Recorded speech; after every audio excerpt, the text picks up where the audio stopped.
I can categorically say building this personal brand has transformed my life. Coming up to my 30th birthday, just thinking to myself, do I also want to carry on doing what I'm doing? Or do I want to go and do something for myself and actually have a legacy? I always wanted to have my own business, and I thought, I don't want to get stuck.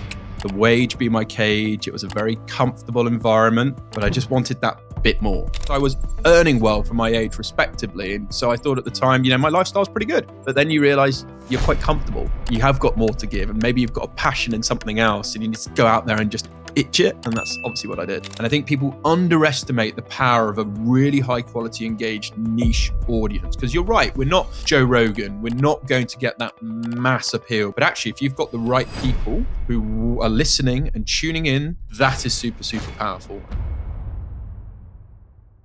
Before we get into today's conversation, this is genuinely relevant for a lot of founders listening. Are you running a business that pays suppliers abroad, receives international payments, or operates across borders? World First helps founders manage global payments and FX more efficiently with access to competitive exchange rates and tools designed specifically for growing businesses. World First have given us an exclusive offer for podcast listeners to get 50 transactions completely fee-free for 60 days. Head to worldfirst.com/screwit to create a free account and claim now.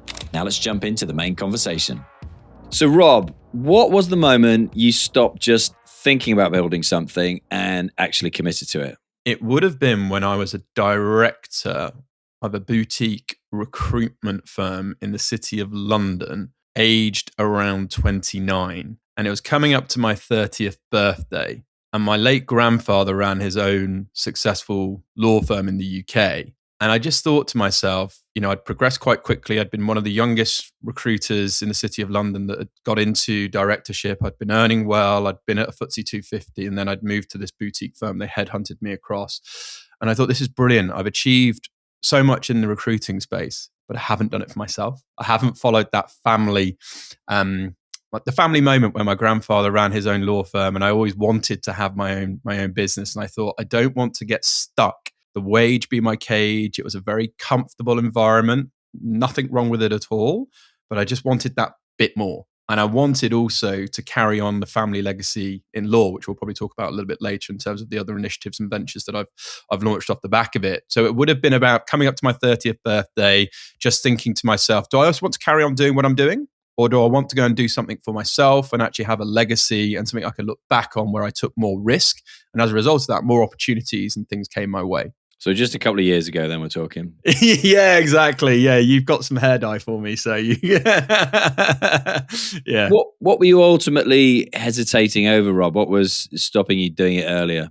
I think firstly, it was just blind spots to thinking actually, the opportunity of doing a business just didn't come to me. I don't think I had enough mentors or people around me at that point of time saying, Rob, you've got the skills in your toolbox to go out there and run a company. It was just very much great to hear your career's going good. What's the next promotion? What are you working on within the, it was very entrepreneur focused, which is absolutely fine. And lots of people go down that route and would probably like to do that route, and it's right for them. But entrepreneurs, they have that just extra thing, that thing that they probably need to go out and itch. And I think at the time, I didn't have the right people, the right mentors or the right people in my network pushing me for further growth, for further to see bigger, to see opportunities ahead of you.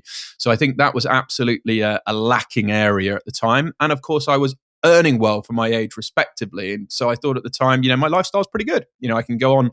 At the time, all my friends were getting married. We were getting, going wedding after wedding. We were in Las Vegas for my stag do. We're going to all these different places, and it's affordable, it's achievable, and it's you think life's quite good, but then you realize you're quite comfortable, and actually you have got more to give, and maybe you've got a passion in something else, and you need to go out there and just itch it, and that's obviously what I did. Vegas for a stag do. I've done one of them, not for mine, but that's something else, right? Yeah, exactly. It's for a different podcast as well, Alex. It probably belongs on my one because I went to Ibiza. We went for 2 days and came back 5 days later. So yeah, we'll leave that on the other. Podcast. And look, when I made the leap from corporate at the time, Virgin Atlantic, to starting out on my own, for me it was the offer of voluntary redundancy that I thought about for well over 12 months before taking the plunge that tipped me into action. What was it that pushed you over the edge and got you to stop thinking about it and actually doing it? Well, once I as I said, was coming up to my sort of 30th birthday and was thinking about it, I then was proactive and actually going out and speaking to people that are running businesses, people that have been successful, who are ahead of me, and looked for collaborations or potential partners. And when I first launched my first legal recruiting agency, that was with a partner, and they had good experience within that space, that sector, because I had previous recruiting and sales experience in different industries, but nothing in legal. So although I come from a legal family and I grew up in a law firm doing all the important jobs like stapling and photocopying and getting the cups of coffee when I was a youngster and going to the strong room and so forth, the actual risk was, okay, I'm going to legal where I have no contacts, no proof of concept. So I needed to partner with someone who was very established already that could help me sort of shortcut maybe 5-10 years. And so that was something I did. I was speaking to people that were proactively running their businesses from different industries and getting different perspectives, and then looking for people that I could partner with so I can get a quick fire intro into the market. So I'm not starting necessarily from ground zero. That's really important, isn't it, actually, for anybody listening, to actually speak to people who are ahead of where you want to be, and not just 6 months ahead of you or a year, but significantly 3, 5, 10 years, whatever that next phase is. Like if you're starting a business, obviously it's someone who started a business. If it's scaling, growing a business, it's someone who's grown or scaled a business. Or if it's the goal to exit the business, then why wouldn't you speak to somebody who's exited a business, right? Exactly. Or even if you want a lifestyle business, whatever, go and speak to people. So I think there's various ways that you go about doing that as well. Obviously I'm a big advocate for LinkedIn. I'm a big advocate for getting out to events, and, I've been to some of your events, which are fantastic, but you have to be proactive. These people aren't going to come to you because they're busy being successful. So, you might need to reach out to them and offer them some value, or, offer to buy them, coffee and take them for a lunch to pick, 20 minutes or 30 minutes of their time. So at that point, I think you have to be proactive and find creative value add ways to get these people to talk to you, because they are busy being successful. They've probably got lots of people writing to them or reaching out to them. So it's on you to find creative different ways to get in front of them, to get that expertise, to get that wisdom, which shortcuts so many years of hardship and heartache, to get you going. And again, I think people send sloppy messages or quite lazy. And as a result of that, the response back is low, where actually the quality of people in your network is dependent on the quality of the effort you put out. Yeah. And it reminds me, actually, Daniel Priestley, have been lucky enough to have on here, and him saying when he moved from Australia, the first thing he did was host a dinner for like 10 people, and he picked 10, in his eyes, influential people that he wanted to connect with. These days, I think it's even easier in our regard, in that we have a platform that we can invite people on, just like we're doing right now. But and you must get loads of these as well. Messages from people saying, can I pick your brains is like the standard one. Can I ask you, can I have an hour of your time? And just like, you actually think about it. And back then when I was doing that, an hour seems like a fair ask, but when you're building a business, you have a podcast, for example, an hour's a lot, right? And I think you're spot on. It's trying to think of a creative way of doing that. And I think, lunch, something like that is fair dues, and that's going to cost you X amount of money. But equally, January, February, loads of deals out there, 2-3 course lunches, right? For 20-30 quid. But I would go the extra mile as well. I believe in specific is terrific, right? Personalization. So if you know someone's a Oasis fan, for example, then maybe send them, something small, or like a magazine, or something. If you really want that person, they're a key person of influence. How are you going to do something different? Or is it a ticket to a conference or a game? If they're a football fan of something, do something that reaches out to them, that connects with who they are and what their interests are, as well as a human, as not just necessarily as a professional. But like, look, I've been following your journey, X, Y, and Z. But to your point about, we can't give an hour of time to everyone, and we'll probably talk about this later on, but this is the beauty of being in the content game. Because actually, what I've been able to do with a lot of those inquiries is, rather than ghost people, rather than not be able to go back to them, people are like, look, actually, I've been given that question 20 times. I've talked about that on these 2 podcasts. They're timestamped here. Go here and feel free to join our Discord community, where you can engage with the community with some Q&A. So suddenly you are still keeping people in your community through the content and the hours you put in. Because most of the questions you get, that can I pick your brains about, Rob, how you've launched a podcast, or how you would get a job, or how you would do this. I've got so much of that, so I can can just signpost them and get them in my community and then start getting them somewhere where I can be actually targeting, warming them up for referrals or whatever it might be. Yeah, that's really good. And I always remember, we met during lockdown, during the Clubhouse years, right? Which, for those who weren't familiar with it, was a social media platform that was audio only, which was basically live podcasts. But I always remember Dodge Woodall doing that, and literally he would always it was always the same episodes, because so it's non-specific. But I like the fact that he was also promoting his podcast at the same time, right? And he's like, go to listen to these 3 episodes. These will answer all the questions you got. And he would just reel off episode 21, episode 71. And I was just like, I need to be doing that. And I still haven't done it. So that's a note for myself. I'm going to write down right now. But you can go a step further with stuff like that as well and be like, look, let me know, or then go and share your thoughts on LinkedIn and tag me. And then maybe we could have a 15-minute discussion about it. And then you get some free marketing and hijack that audience into, there's so many different ways you can be quite creative then from these inquiries that you probably get lots for, to actually convert, get audience from, and then bring them into a community. And then you could maybe do if you're getting so many of similar ones, then you could host something with all of them for, a 20-minute webinar and get them all to promote it. I'm just all about, where can I get new distribution? Where can I get new audience? Where can I get new eyeballs? Where can I get more attention? Because that's all we're vying for. Such an attention seeker, Rob. Yeah, absolutely. Absolutely. But the right attention, of course, and for the right avatars and the right people.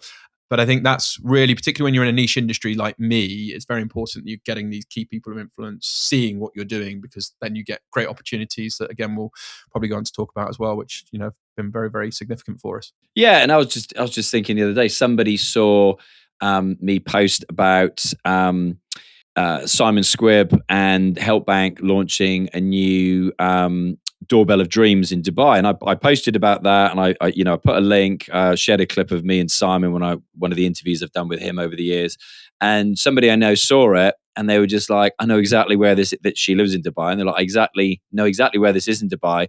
Who is this for? Is it for investors? I was like, no, it's for anybody. It's for anybody with a dream. Ideally, the audience is, if you watch the content, entrepreneurs. And she went and pitched, and she was like, I don't know why we're so nervous. And I was like, well, because the idea that you have is emotive to you, right? And you might be saying it to a doorbell, a video doorbell, but you're thinking, like, behind that, people are actually watching you, which they will do when it's shared on social. And I was like encouraging her to do it. And you're like, well, there you go. That's a positive impact, right? From putting something out there in the world.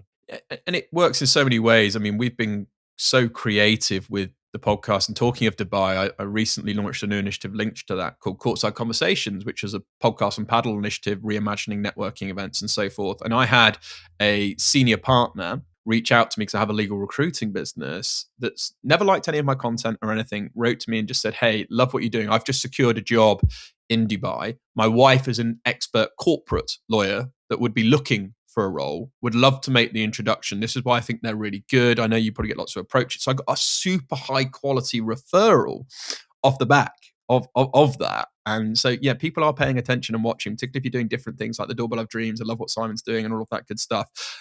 People are watching, and these opportunities do come to you, and the quality of people that come to you is significantly good. But Doom, we'll definitely touch on. I still can't believe that you did that paddle tournament without checking my diary first of all. I know. Well, we might be doing one in the UK and Singapore, so we'll try and make sure we can align with your diary. Early on in your journey, did you see yourself as a recruiter who made content, or more a brand builder who happened to run a recruitment firm? The former, but I soon realized that it was becoming the latter. I think so. I was at the original outset. So I say this very bluntly. You can be passionate about your business. You can believe it's going to work. Everything, all that energy, all that enthusiasm. The harsh reality is nobody cares. Nobody cares that you've set up a business. Nobody cares that I want to build this revolutionary legal talent solutions business. It's my job to get them to care. It's my job to educate them. It's on me to go out there and give them a reason to support me, to be my fans, to be my clients, to be my super fans, etc., etc. And I think a lot of people get excited about starting their business and realize, it's quite tough, this. And it's like, well, yes, because you need to get the foundations, you need to have your strategy, you need to get good infrastructure, you need to get good people, you need to get processes, you need to get all of these things. And one thing I noticed very early on in the legal industry, and I know you have family that are in the legal industry as well, Alex, is it was behind. It was behind in terms of my competition legal recruiters of actually content and LinkedIn. They were using it in a very traditional format of just posting jobs. And for me, just starting in the industry, why is a top tier law firm who's been working with one of my competitors for 15 years, or why is one of these lawyers that's maybe done one or two career routes, really good relationship with another agency, going to pick me just because I'm putting out some job adverts and just sprinkling around on LinkedIn? They're not. What I need to do is I need to educate, inform, and build trust as the recruiter. So I started dabbling on LinkedIn. And this is way back, Alex. This is way back. I'm talking about sort of, when I say way back, I mean, I've been on the LinkedIn. I was the first legal creator to go on the LinkedIn Accelerator program. I've helped them with LinkedIn product beta rollout testers for various things. I know you and I have done some collaborations and all of that good stuff. Used to host their sort of town hall for the audio feature and all of that good stuff. And I realized, actually, I need to get early. So this was like 2017-ish. I was there just sort of putting things out there and testing. And I was getting responses. And I was getting responses from lawyers. And I wasn't talking about, hey, can I recruit for you? And I just saw, actually, this is the recruiter educating, informing, building audience, building attention. And I thought, oh, maybe I could do something with this. And then obviously from snowballing that, I thought I needed a vehicle. And then obviously through the vehicle was the podcast, which we might talk about, and that snowball. But I think the key message that I tried to get across to people is, if you're going into an industry, look at what your competitors are doing and maybe what they're not doing, and where can you get blue ocean opportunity, or where can you get a chance to get ahead of them, because they're probably doing more traditional methods of marketing or talking to their clients, and actually there might be a newer, faster, smarter way, particularly with AI out there now. And so that really helped me cut through, as well as partnering with someone who had some established networks. It was a really quick way to start getting up the ladder and getting noticed and getting the dream clients and the ideal clients I wanted to work for me far quicker. Leads into my next question very well. So what was the biggest risk you thought you were making at the start, and what do you realize now that you were actually risking by not doing it sooner, if that makes sense? I think the biggest risk at the time was starting my podcast. I think because in the industry that I'm in, it's very, very competitive in the legal recruiting. And I really mean that there's lots of competitors. It's fast paced. There's, you need to be on it. You need to be out there. You need to be active. You need to be networking. So any time away from not being completely close to your clients or talking to your candidates, you're potentially leaving money on the table. However, I saw, and I know you saw this, Alex, hence with all the work you've done in the podcasting, through researching, again, thinking of that blue ocean opportunity from starting on LinkedIn. I saw podcasts, and I saw this as a new medium. And I thought, actually, this could be a great way for me to do business development, and actually a great way for me to build a personal brand, because I started researching and learning about that. And obviously through lots of Clubhouse and meeting people, et cetera, you get into that. And so I thought, the biggest risk here is I'm going to invest a lot of time, energy, and effort in starting this podcast, which is time away from the core business. But I strongly believe that this would eventually, to start as a business development tool to get higher ticket, better quality clients and candidates wanting to come to me, because I can invite them on, rather than saying to a law firm partner, hi, you've never heard of me. I know absolutely no one and don't know anything.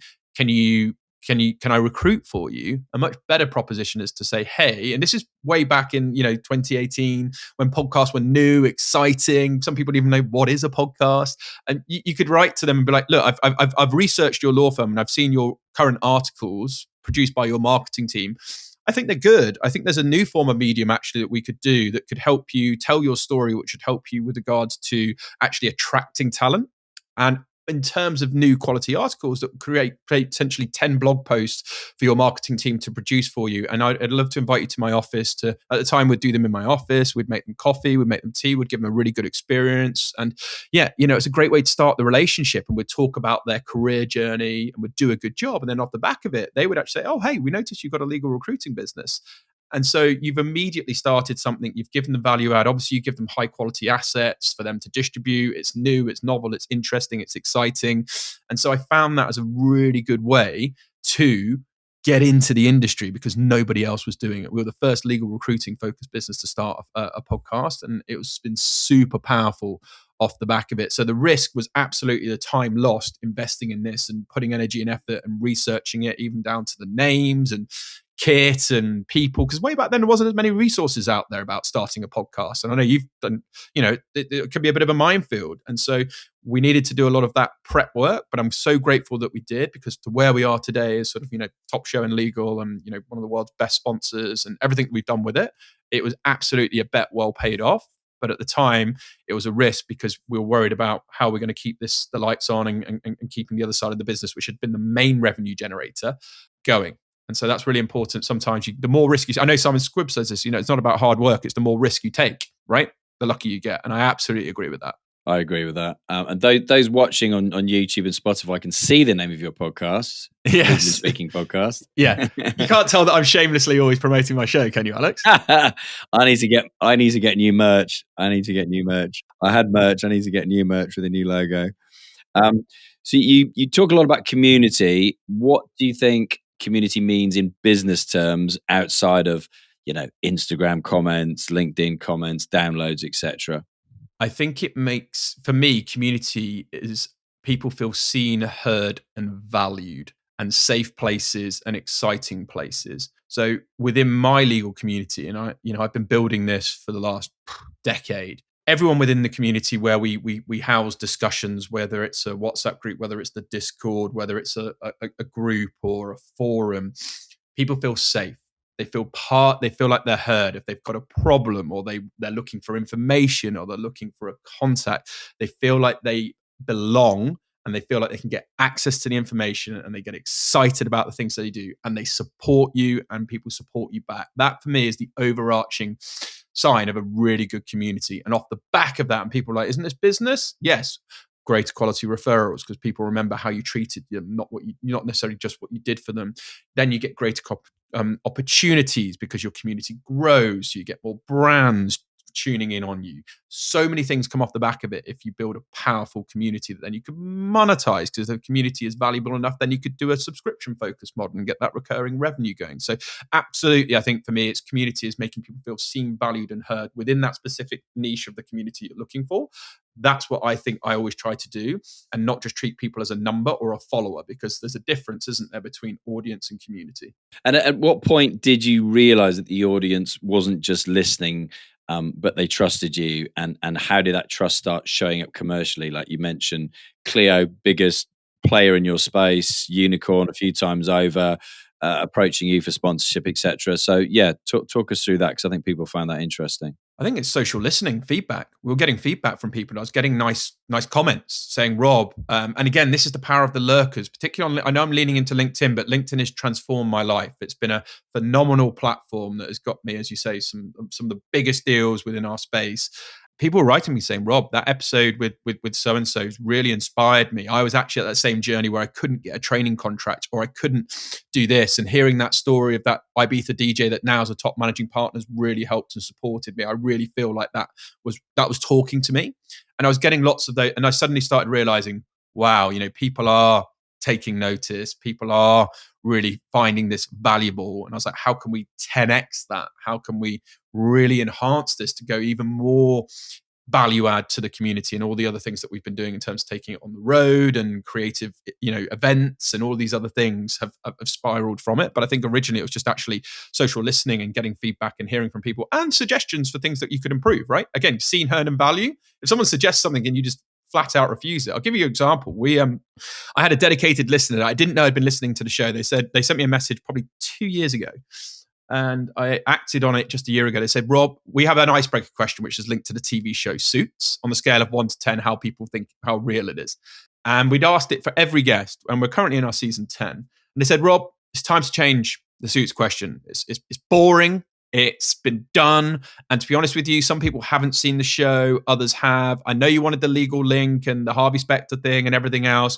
But actually, I think we should break it up to asking what their favorite beverage is and what their favorite footwear is on a typical workday, because that will tell me more about the way they handle stress and pressures through the drinks that they do through the day, how they go about their lawyering, the types of ways they like to show up. And actually, they gave me that was just high level. They gave me a whole reason why this would be a good and specific to my audience, better icebreaker questions to start the show. And we said, thank you so much. We absolutely agree. We're going to do season 10. We're going to include these, and everyone has enjoyed them ever since. So that's just a simple example of social listening, and it made people feel seen, heard, and valued. And they did a whole big post about it and shouted about it. And yeah, I just think it's really important sometimes if you've got people in your community that you actually take action on some of their ideas if you agree with them. And yeah, I just thought that was a really nice thing to do. I didn't know you'd stopped doing that, by the way. Yeah, no, exactly. Because you obviously we've worked together before in the past, and we used to do that. But it was as of start of season 10, so we did it for nearly 460 episodes. But time for change, and that was a big decision. But actually, we reflected on it and we looked at it, and we thought a lot of people had said they hadn't seen it, or I'd give it 0, and we're just getting wishy-washy answers. And actually, we wanted to get into people thinking a little bit more, and yeah, we found it helped. No, that's cool. And what mistakes do you think founders make when they try to build a community, but really just end up broadcasting more content? I think they forget what their topic of influence is. So for me, my topic of influence and what people come for me for is around legal careers information. Okay, which some of your listeners might start now falling asleep, but if that does excite them.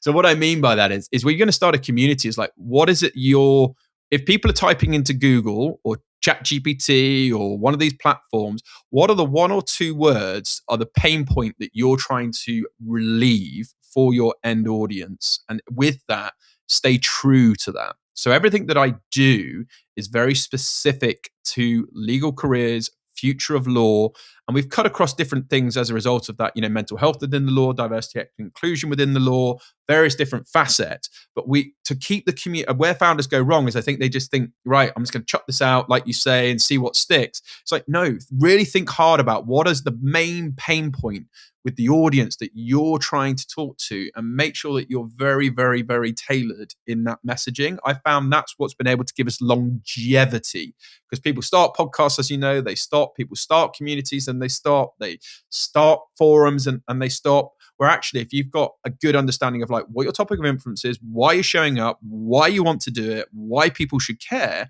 then you can be very strategic and you can get good longevity off the back of it. So I think a lot of founders just chuck stuff out there without real strategic thinking and understanding what is that topic of influence and how can I double down on it. So I wanted to let you know about something that I see trip founders up all the time. If you're running a business with international payments, one of the biggest hidden costs is often foreign exchange. World First is built specifically for businesses operating across borders, helping you manage payments, hold multiple currencies, and reduce unnecessary FX costs. They're not a high street bank trying to do everything. They focus purely on international business payments and currency exchange. That's their thing. Switching providers is a commitment, which is why they're giving our listeners 50 fee-free business transactions to properly test their service. Plus, signing up for an account is completely free, and there are no ongoing monthly fees. You've got 60 days from sign up to use them. Head to worldfirst.com/screwit and get your 50 fee-free business transactions. Now back to the podcast.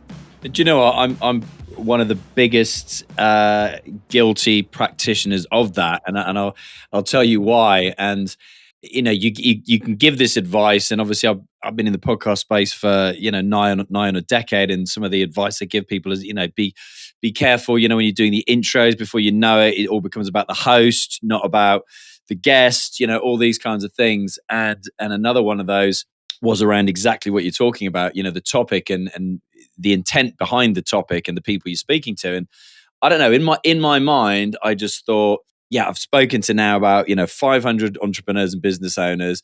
Let's just roll out the idea behind Screw It, just do it, and let's speak to people in the sport, music space, anyone who kind of embodies that Screw It, just do it attitude. But I hadn't really drilled down on what screwing it and just doing it actually meant, even though the podcast have been going. This was like back to 2023. We had an audience that would have filled Manchester United, would have filled Old Trafford. Tens and tens and tens and tens. Other football teams are available. Liverpool fan. Especially being a Liverpool supporter. I was just thinking of the biggest stadium.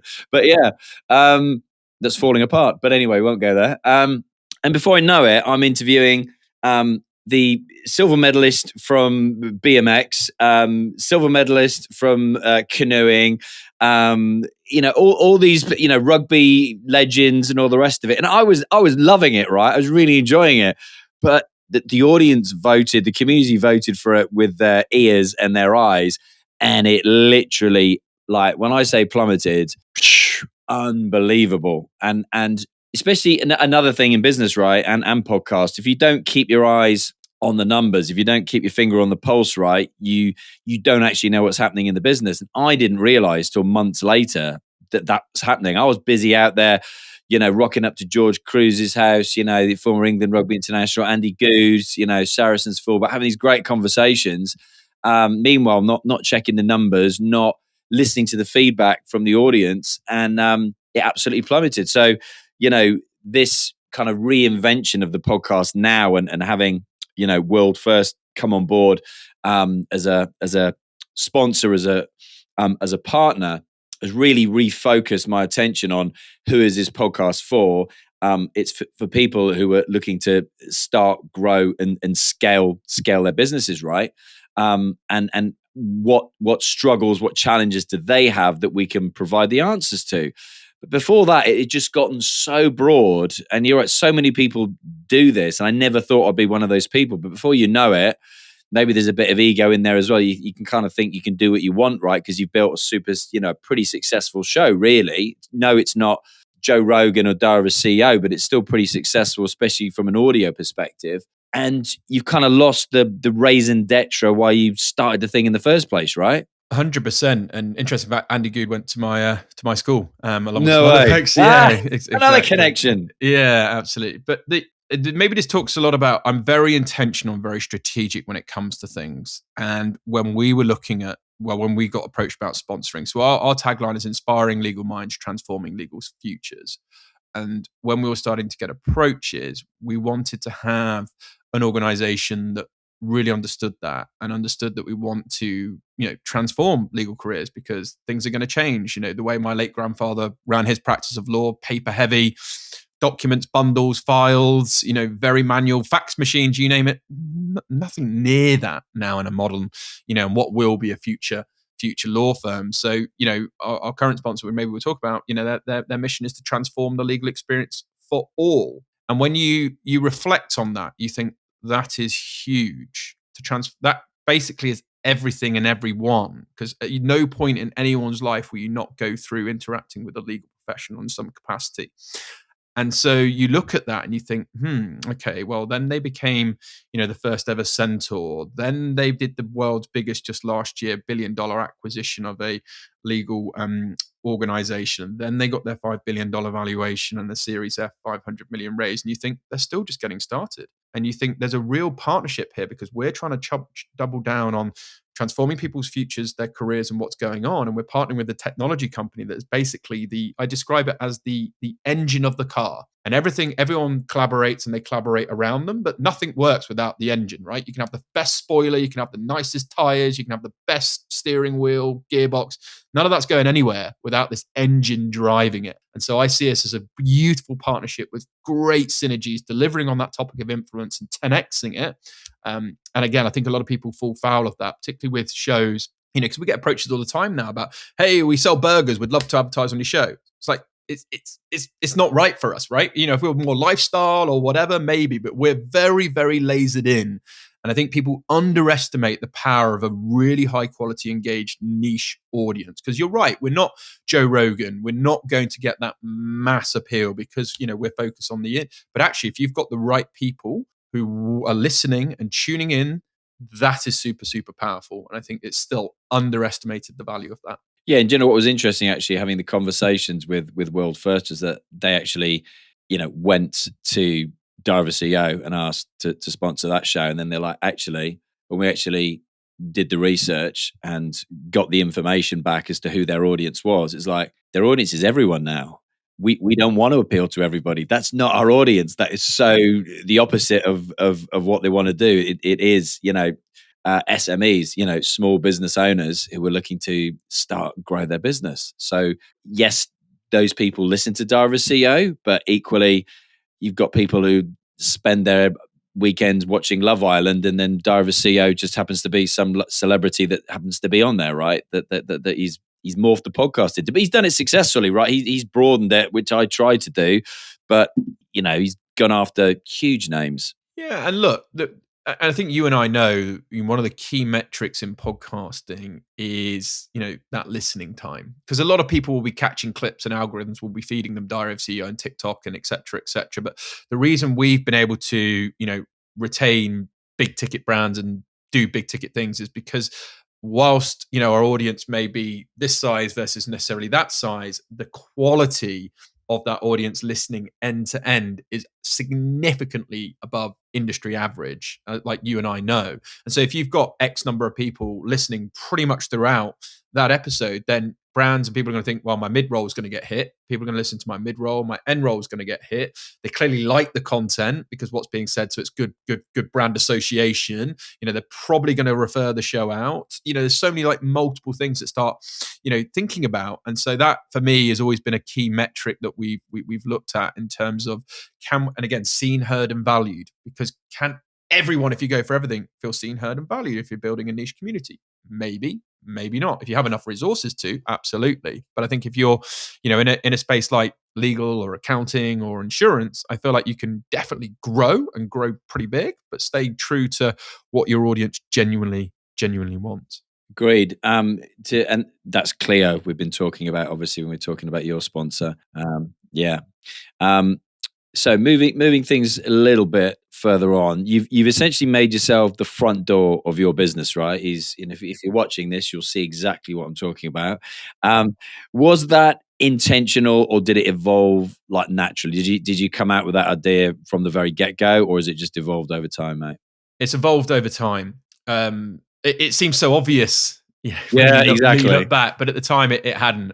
I really, as I say, I was looking into the personal branding stuff. I was dabbling on LinkedIn, and then I can categorically say building this personal brand has transformed my life, my businesses, the opportunities. I mean, I've done stuff with Sky Sports, Netflix. I've traveled the world. We're doing stuff on yachts in Dubai. We're going to Ibiza. I'm doing big ticket recruiting deals with some of the biggest partners in the world that have been seeing what I've been doing. And that's all because I've been putting myself out there and getting in the right spaces and places.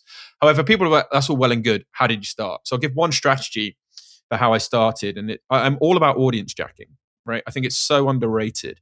So when we started the podcast, again, this is a tip for people if you're trying to build a brand. I think a podcast is a great personal branding tool. It's a great vehicle. And I always talk about the importance of having content vehicles that can keep you to be consistent and also accountable. I didn't just want any guests. I wanted guests where I knew we could grow quickly. Similar to the points I was talking about when I started my business, when I was looking for a partner who had contacts, networks, distribution, so I can shortcut things. I went to again, your listeners might fall asleep, the London Young Lawyers Group, right? Which is a micro community of about 10,000 lawyers, okay? Which are 0 years qualified to 7 years qualified, which just so happens to be the sweet spot for my legal recruiting business where we recruit.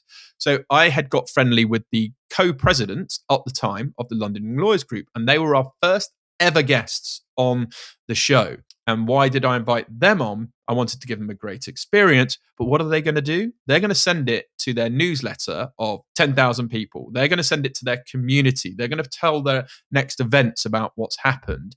And so really, I was strategic in terms of using groups, societies, and organizations for super fast, quick growth. And that helped me grow my podcast and as an extension, my personal brand. So collaboration is domination. I really believe if you find groups, organizations, societies within your market and go out and partner with them, it's a super great way to get noticed. And then suddenly those 10,000 people had never heard of League Speaking Podcast with Rob Hanna have heard of the League Speaking Podcast from Rob Hanna. And as a result of that, people write to me with opportunities and it starts building momentum. It's like that flywheel effect. If people have read the book Good to Great by Jim Collins, which is, it's all about building momentum. It's just those little energy inputs and suddenly things start turning, getting quicker, faster, smarter, more efficient, et cetera, et cetera. So yeah, I think that's one of the best things that I did when I thought earlier about actually personal branding and getting distribution faster and smarter. Yeah, interesting. And it's a good point to bring up partnerships. What did you say about domination? What was the phrase you used? Collaboration is domination. I think it's so, it's so true. So a conversation I was having last night with James Ashdown, founder of Festival Entrepreneurs, which you spoke at last October, and which we're going again, doubling down this November. But one of the things that we're doing this year, which we wanted to do in year one, but you know what it's like, you have your wish list and you run out of time and you don't do it all, but it is partnering with 25 to 50 different organizations who want to host an event within our event. We've got the space, we're doubling the space. Would you like to come and host your own networking event? We'll help you grow your community by coming to our community. You have all those amazing tools now. When people are registering for tickets, you can see exactly who's signing up, who's coming, what kind of businesses they have, what sectors they're in, etc. So again, it just popped into my head then. If you wanted to host something at our event, then you are more than welcome to do so. We've already signed up, a bunch of people for that. Just literally had a great call with, mentioned him again, Simon Squibb's team, and the Help Bank guys. They came along and they had, their mobile, pitch your dream there, and they said that our event was the most successful event that they attended, and they attended everything from like Ideas Fest to the $1 billion follower summit in Dubai, and they said they collected more people pitching their dreams at our event, which is nuts, really. We're a startup event, right? So they want to quadruple down on what they want to do this year at our event. So I just thought of you again.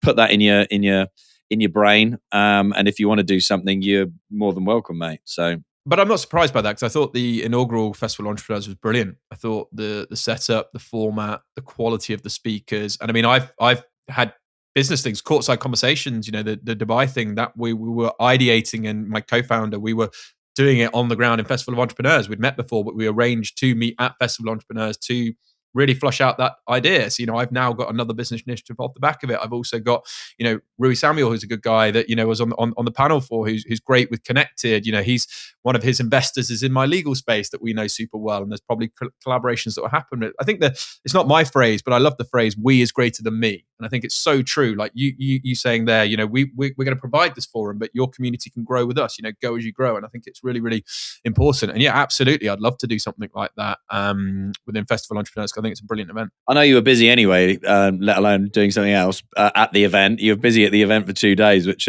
massively. Yeah, absolutely. Do you know something I just thought of as well when you mentioned paddle was, and I never got around to doing it at the time, but Juliet Barrett from Grenade, who literally lives, a stone's throw from, she has her own, when they exited Grenade, one of the things she does was, buy her forever home and build a pink paddle court in her garden. And she invited me to go and play there, and we never got around to it. It was along with the Absolute Collagen founders, great business, and never got around to doing it. Everything else got in the way. But I thought we could do something around that this time if we actually think about it and plan it in advance. I'll bring the DJs and the whole other stuff down. I'll be down for that. That'll be good fun. I'm paddle obsessed. Yeah, well, same. Addicted to it, mate. Trying to current find rankings 3, if anyone knows what that means. Yours is. Yeah. Same. Yeah. 3.2, something like that, I think. Yeah. Very good. Oh, yeah, very good. Okay. We shall have the game, mate. We shall have the game. What was I going to say? Look, a lot of founders still hide behind the company logo. Why do you think that is in this day and age? Is that just the dinosaurs? Because I was chatting to somebody at my running club, and they were looking to get into the personal branding space. They work with a massive brand. And I was like, I still think there's massive opportunity. I was saying to her, I'm more than happy to sit, again, go for a coffee, go for lunch, and kind of brainstorm it for you. Because there are just so many people out there who, I don't know, they've heard about it, but maybe they don't get it. Maybe, I think more than that, it's probably fear. Again, like with us starting podcasts, I recorded mine in the January. Took me till the May to release it, and I've worked with people who take 2 years to release their podcast from recording it. Right, so yeah, what are your thoughts on that? Because I think there's still massive opportunity out there to help those kind of business owners who aren't doing anything like this. Yeah, I think echoing what you said, I think it's confidence and fear. You need to face everything and rise, don't you? Is the way you need to approach fear. If you look at most big organizations, you look at their front person. For myself, you look at my audience, it's significantly bigger than necessarily my company audience, and there's so much power. And you look at the data in it, that the person, because we're in this not B2C, B2B world. We're in this H to H, human to human connected world now, where people, Piers Linney, our mutual friend, obviously from Dragon's Den, talks very openly about, technology, and, technology is coming in all of these industries, legal specifically, accounting, insurance, medicine, you name it. And you as a service provider, because for example, paralegals, a lot of that work can be done by AI. And so you suddenly start thinking you need to get ahead of this technology that's coming in with judgment, strategy, and brand, or whatever. And so it's really, really important, particularly in this revolution that we're going through of new ways of technology, that you stay ahead of it. And I think having that brand, putting yourself out there is so important. But I think people are fear of being judged. They're feared about, well, what if it doesn't go right? Fear about what are my clients going to think, or what are my prospective clients going to think? Back to the whole point of the risk, when I set up my legal podcast, I mean, the judgment I had, the comments I had from people, because bear in mind, I was literally, it was just me with a mic. And whilst we were strategic about who we invited, we had no profile or presence. It was a big, like, what are you doing? It's, really, this is useful time when we could be just getting sales calls and converting people, because again, you need to skate to, the Wayne Gretzky, you need to skate to where the puck is going, right? And personal brand still is the most important thing, along with community, in my very humble opinion, that you should be doubling down on if you're an entrepreneur, founder, or someone looking to be successful and have longevity. Because technology is still, this wave we're in is still very much in an infancy stage. It's going to get infinitely better, faster than you can develop. So the best way that you can stay relevant is enhancing your community and enhancing your brand, so you still get access to the right people. The right people are coming to you, and you become, I heard this on my own podcast, it's like, Rob, you're no longer a chaser, you're a magnet. I was like, and it's true, in the nicest way. We still need to work hard and definitely don't rest on our laurels, but we're the number one podcast in the world for law, in 6,500 cities. We have the number one, $5 billion sponsor. We've done some of the most amazing things, taking the show around the world. We've been at your, and suddenly the inquiries, the quality of the becoming a magnet through that personal brand rather than as a continual chaser. That's the goal. That's when you get to that level, that it's really working. But you still have to put in the work each day. Each day we're finding creative different things and ways to do. But highly agree. Try and get over yourself. The comfort zone is great, as we know, but nothing ever grows there. Get yourself out of there. Get yourself. And the best quote I've heard, actually, and it just really landed for me. And this is someone, if they're sat there, the magic you're looking for is in the work you're avoiding. If you just that's, there's so many things that, and I need to take my own advice on that, on certain things as well, for areas that I want to grow and develop. If I just get over it, that magic is there, and that building your personal brand. I've also not spoke to anyone who said I invested a load of time, energy, and effort in my personal brand, and I've regretted it, or it's been a waste of my time. Yeah. No, there's a lot of wisdom in what you said there. I can't believe, I never thought you'd get an ice hockey reference into this conversation. I never saw that one coming. Yeah. I'll take it. Absolutely. We've diverse thoughts. Yeah. And about being a magnet, again, I've always preached that for people, starting podcasts, starting businesses as well. As when you get to that stage where you're turning people away, be that guests, and that's, it's probably like with you, get literally hammered every day with like 10, 11, 12. And something happened last year, and we still haven't done it yet, but I'm hoping to do it soon. Was that, I still make sure that I read all of them, because one of them was from Tej Lalvani, who just come off Dragon's Den and was asking to come on the show. And he might have said, I've been, a fan of your show for years, and that could have been complete fluff. I don't care. But the fact that you're attracting that caliber of guests made me think, yes, okay, I'll get, 10, 12 of these, pitches a day from agencies all over the world, now. And I'm lucky if I pick one of those a year. But bizarrely, I think this month there might be 2 people alone in January that have approached me, and it's that magnet thing, right? Without a doubt. And as I say, we're now seeing businesses, sold, or they're acquiring audiences, right? They're acquiring IP. The media is baked into the valuation ultimately. How would you see that? You're open to being acquired, right? 500 plus episodes in, etc. Massive reach within your niche, etc. How do you think, in your mind, like, how would that work with you as the host and what you would want to do in the future? Because you obviously love what you do.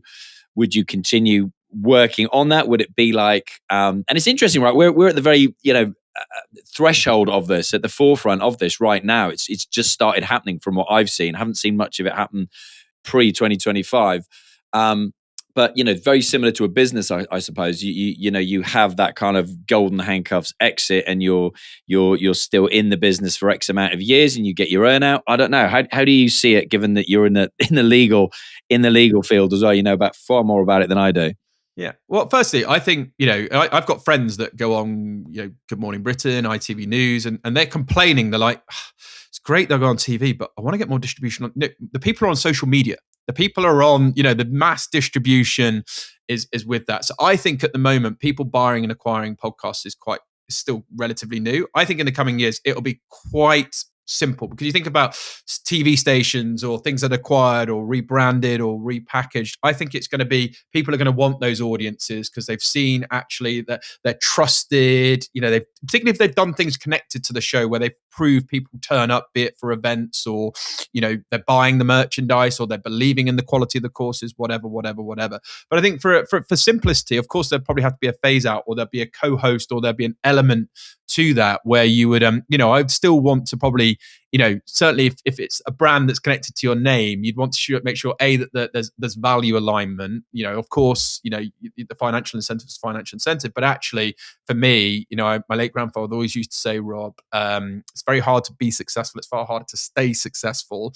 Live respected, die regretted. I'd want to make sure that if something was acquired, that still like the values and the messaging is linked to what we genuinely set out to do, maybe with some fine tweaking and movement. But I think it would probably start as a sort of phase out over a year or two, as sort of co-host, and then sort of gently moving out. But that's the point about the asset of trademarking the Legally Speaking podcast. It's not the Rob Hanna show. Yes, I have my personal brand, and yes, I have my networks, but with right strategy, that can be funneled into a new house, a new audience, where still those people can be marketed to under the Legally Speaking podcast umbrella. So that's how I would see it happening. Your podcast is sponsored by Clio, one of the biggest players in legal tech, if not the biggest player in legal tech.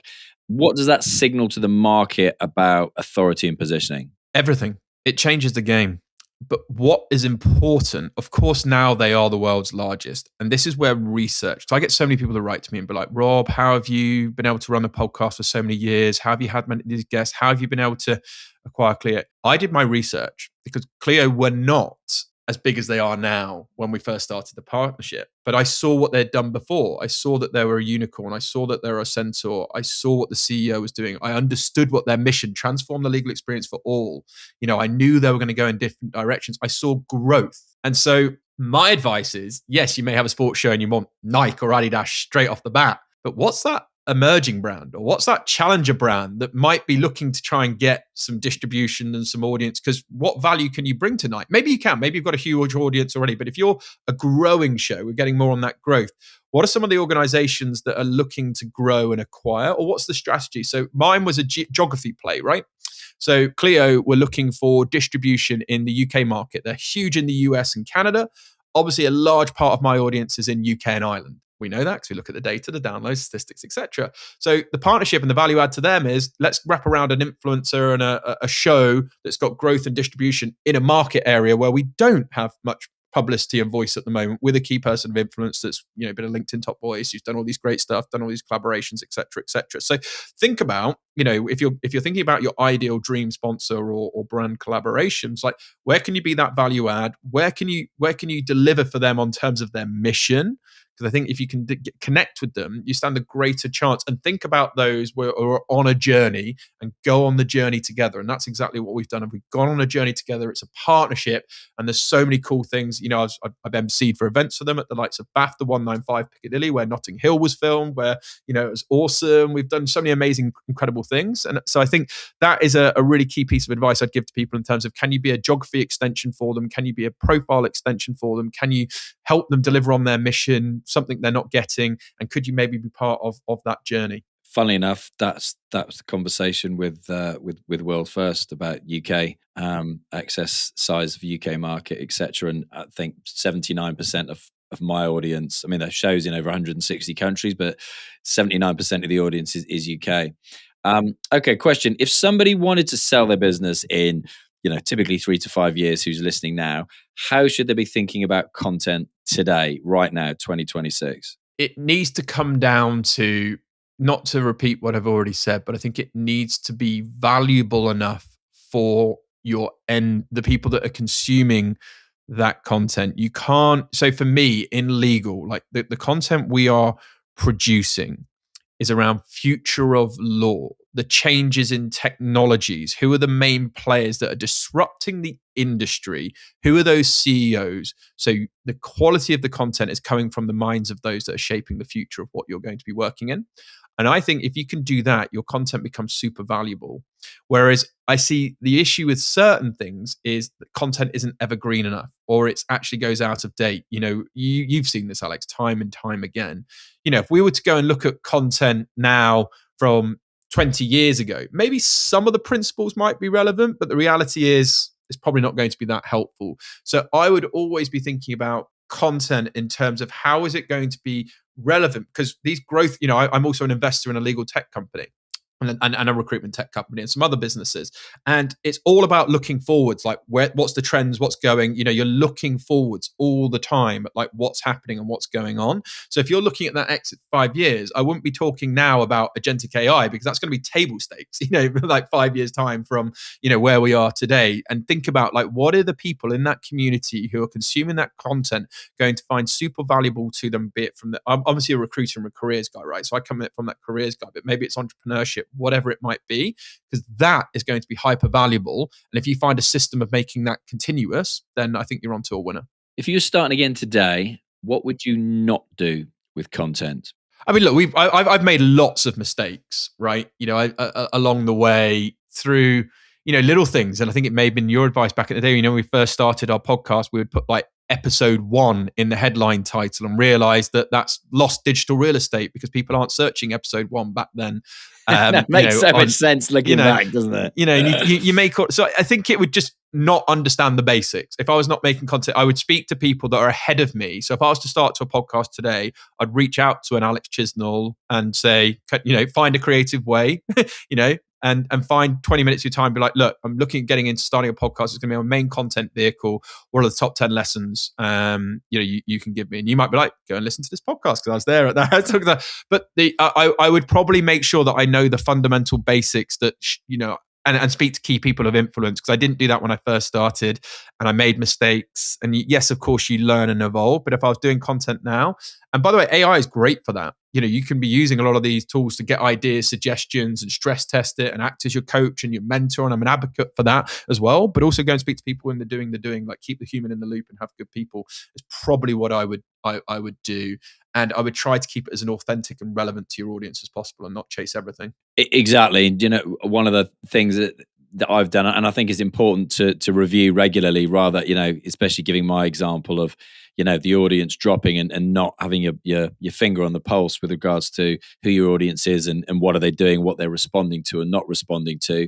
And one of the things that I've done recently by, the turn of the year is taking stock, looking at it again, bringing this new amazing partner on board and look at it and going, actually, do I need to be putting out, 53 pieces of content across every platform that's ever been invented? No, you don't. Where are you getting the maximum bang for your buck? Like, go back, recalibrate, pick 2, LinkedIn, Instagram, for example, and double down on that. Double down on the shorts on YouTube, all of this stuff. YouTube is making it so easy to automate everything over on that platform, from thumbnails to shorts to community tabs, all of that now.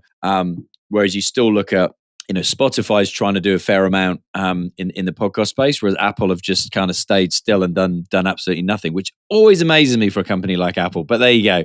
I think you make a good point, by the way, just on I think it's underestimated because people are like, weekly show or content repurposing is big. It's one thing that I think is horribly if I was starting out again and I was and you can do seasons, you can package things. So it's like 5 episode, 10 episode, but the amount of content, like I could use this one episode for maybe a year's worth of drip feeding shorts, right? And, I could repackage that, repurpose that. And I think if I was starting out again, I didn't quite realize the power of content repurposing. Yes, you want to be chasing new content. And I'm sort of contradicting what I said earlier. But actually, if it's evergreen, valuable educational or helpful content to your audience, I'd be repurposing it and recycling it and testing what works. And if something works, I'd recycle it and try it in a different format as well, and just keep testing, and grabbing that attention. Yeah, because we might have an interview, today with, I don't know, Richard Branson, for example. Why wouldn't I be using that in a year's time, in 2 years' time, in 3 years' time? That kind of advice, as you say, Who's Richard Branson? My old boss. Right, quick fire round to finish, my friend. Putting you on the spot. First answer that comes into your head, short and punchy. What is an entrepreneur? A problem solver on acid. I've never had that answer before. You were on the stag do to Ibiza, clearly. Okay. Next You've question. got to be insane. You've got to be insane to get on with it. But I think, every day you're putting out problems and you just got to get on with it. Okay. So then what follows next? What is a scale-up business? A scale-up business is something that is valuable. Okay, we'll take that. Why is the USA better at producing scale-ups and unicorn businesses than the UK? And you've got a different view than most of us because you've been partnered with your sponsor for many years, who's a unicorn. Well, yes, but actually, with one of the legal tech businesses I'm involved in, it's because they buy faster, they fail faster. So I've looked at the adoption. Like we're selling voice AI agents and voice AI technology for law firms, and everyone in the US is buying. In the UK, let's think about it. We're not quite sure. There's that laggard mentality. So I would say US take higher risk, buy faster, and if it doesn't work, they change it. So I think their appetite for taking and actually moving with trends is far greater. Yeah, good answer. So in that regard, what does this country need to do to produce more startups and scale-ups? Oh, that's a whole podcast in itself. We talk, let's not get onto tax, politics, and everything else. I think you covered it. Yeah. Give better opportunity, give better support to entrepreneurs, budding entrepreneurs, that gives them a chance and gives them a reason to stay here and not go to Dubai, Singapore, Milan, etc., etc. Looking forward to Festival of Entrepreneurs 2026, November the 3rd and 4th at the NEC in Birmingham. What can entrepreneurs look forward to when hearing you at the event? Silence. I think they could. Authentic entrepreneurial lessons and how I've been able to create one of the largest niche communities within a professional service environment and attract some of the biggest names and do some of the biggest deals in the world. You got going in the end, didn't you? God, silence to start with. Okay, last two. Which founder do you admire the most? And that can be historical, or that can be someone no one's heard of that you've just cottoned onto recently. It's going to be someone's probably never ever heard of. It's the founder of the boutique business that I ultimately left and then set up my own organization. They are now, mother of two, so driven, so successful. And they used to have this mentality, and maybe it's some extreme for others, but they had a post box. So they would get on the train and they would go to the City of London where offices. And every time they walked past this red post box, it didn't matter if their world was falling apart, the building was on fire, she's shooting from a 10. And that mentality, that mindset when they came into the office every day was they were shooting from a 10.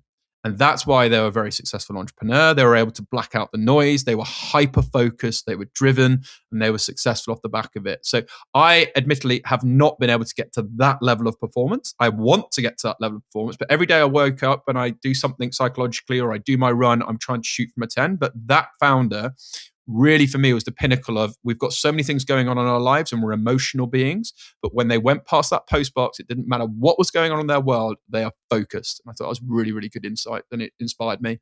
Well, and the post box was red as well, right? So that clearly inspired you. Yeah, absolutely. It's a power color.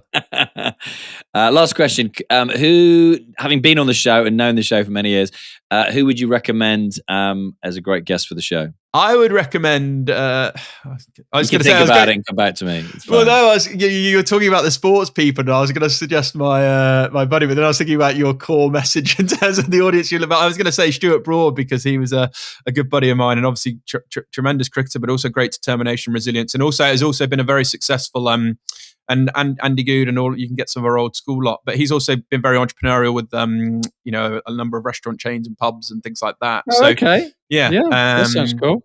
Yeah, he would probably be someone I'd recommend. Nice.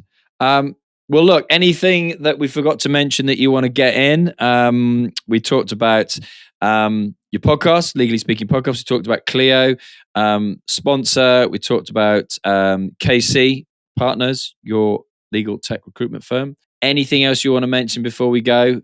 You can find you everywhere, so it's not difficult to find anything that Rob's involved with that you found of interest today. But yeah, anything you want to leave us with before we sign off? I would just re-stress that quote of the magic you're looking for is in the work you're avoiding. And it's important also to have fun. You and I have been finding entrepreneurship is brilliant, but it's also very tough. And you've got to find ways of having fun along the journey, particularly if you're at a startup stage or you're scaling up. It's important that you find the fun in what you do. And that's what's, for me, coupled with my passion for what I'm doing and, the accountability of wanting to carry the family legacy has carried me through. But make sure you have fun in what you do as well. Amen. Rob Hanna, thank you very much indeed. Thanks for having me. If this conversation resonated with you, don't just sit there, act on it. Make sure you follow or subscribe for more game-changing conversations. And remember, the only thing standing between you and your business breakthrough is the decision to screw it and just do it.